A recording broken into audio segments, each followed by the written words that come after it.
नमस्कार मित्रांनो, मंथनच्या माध्यमातून पुन्हा एक वेगळ्या चर्चेसाठी आपण आज परत आलो आहे।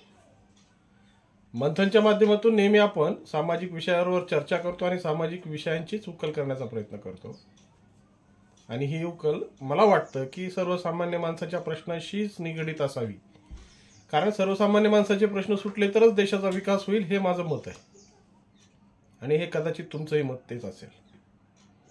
मला रस नाही आहे की कोणाचे कपडे काढण्यात किंवा कोणाची काय अधोरेखित करण्यात, कारण की त्यांच्या कुरघोड्या त्यांच्यातले जे छक्केपंजे आहेत, त्यांच्यातले जे एकमेकाबद्दल हे आडवा आणि जिरवा ही जी भूमिका आहे ती राजकारण्यांमध्ये असणारच आहे हो। त्याबद्दल तुम्ही आणि आम्ही बोलून काही उपयोग होणार नाही। राजकारण्याचा विचार जेव्हा त्या संघटनेची जी भूमिका असते आणि ती भूमिका राष्ट्रप्रेमासाठी आणि राष्ट्र घडवण्यासाठी जर असेल ना, तर ती भूमिका लोक एक्सेप्ट करतात, त्याला अंगीकारतात आणि अंगीकारूनच ही जी परिक्रमा आहे सामाजिक भूमिकेची हे तिच्याबरोबरच अवलंबून असते। थोडंसं आपण सिंहावलोकन केलं तर जेव्हा 1857 मध्ये पहिल्यांदा या देशाचा उठाव झाला, थोडीशी भूमिका कमी याच्यात मांडण्याचा प्रयत्न करतो, विषय दुसरा आहे, पण थोडंसं या गोष्टी पटवून देणं गरजेचं आहे। 1857चा पहिला उठाव जे इंग्रजांच्या विरोधात झाला आणि इंग्रजांच्या विरोधात ही देशक्रांतीची भूमिका, देशप्रेमाची भूमिका हे सर्वसामान्य माणसात रुजवण्याचं काम या स्वतंत्र सैनिकांनी केलं, अर्थात मंगल पांडे आणि झाशीची राणी। स्वर्गीय मंगल पांडे आणि वीरांगना लक्ष्मीबाईंनी जे सामाजिक परिक्षेपातून या गोष्टीला पाहिलं, ती परिक्षेप पुढे चालून सामाजिक क्रांतीच्या भावनेमध्ये क्रांतिकारकांचं आंदोलन म्हणून जास्त अधोरेखित झालं आणि क्रांतिकारकाच्या या आंदोलनामध्ये जेव्हा या गोष्टी घडायला लागल्या, रक्तरंजित क्रांत्या घडायला लागल्या, सामाजिक परिस्थिती ही उफाळून निघायला लागली, तेव्हा मग इंग्रजांनी कुठंतरी ॲलेम ह्यूम या नावाची एक व्यक्ती पुढे आणली आणि आपल्या पद्धतीने राष्ट्रीय काँग्रेसची स्थापना केली।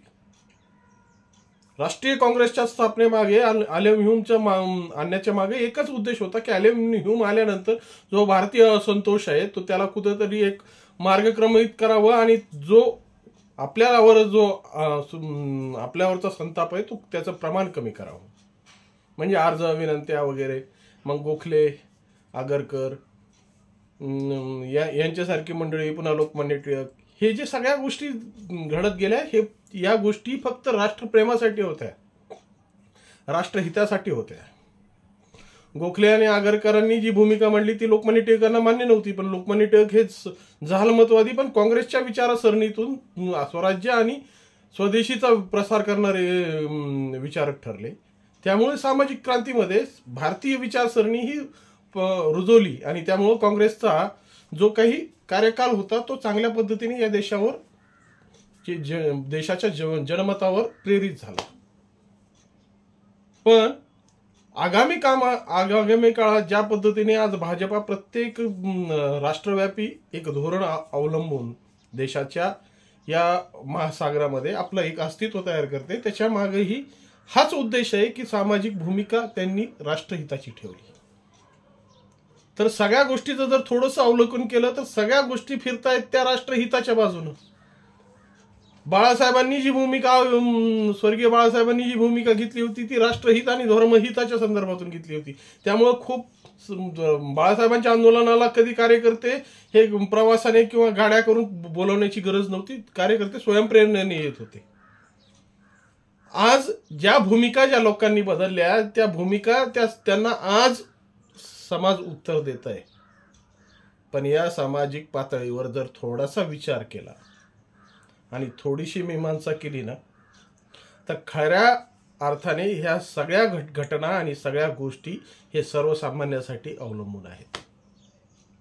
सर्वसामान्य माणूस हा केंद्रबिंदू गृहीत धरूनच सामाजिक विचारांमध्ये, सामाजिक वलयामध्ये किंवा बाबासाहेबांनी जे मतपेटीतून राजा तयार करण्याचा संकल्प मांडला होता ना, तो संकल्प सुद्धा या सर्वसामान्य माणसालाच अधोरेखित करूनच तयार केलेला आहे। पण नेमकं आज आपण सर्वसामान्य माणसाची भूमिका मांडत असताना सर्वसामान्याचे प्रश्न मांडत असताना त्याला प्रतिसाद जो मिळतोय ना तो फार नगण्य आहे, दुःखाची गोष्ट आहे. कारण की सर्वसामान्य माणसाचे प्रश्न आले की त्याला व्ह्यूजच मिळत नाहीत, त्याला कोणी पाहतच नाहीत. का? राजकारणाच्या आंबट गप्पा ऐकण्याच्या लोकांना रस आहे, पण सर्वसामान्य माणसाची जी कुचंबना होते चालताना प्रत्येक गोष्टीमध्ये सर्वसामान्य माणूस कशा पद्धतीने भरडल्या चाललाय ह्याचं अनालिसिस करणं फार गरजेचं आहे. त्यामुळंच या मंथनची सुरुवात केली.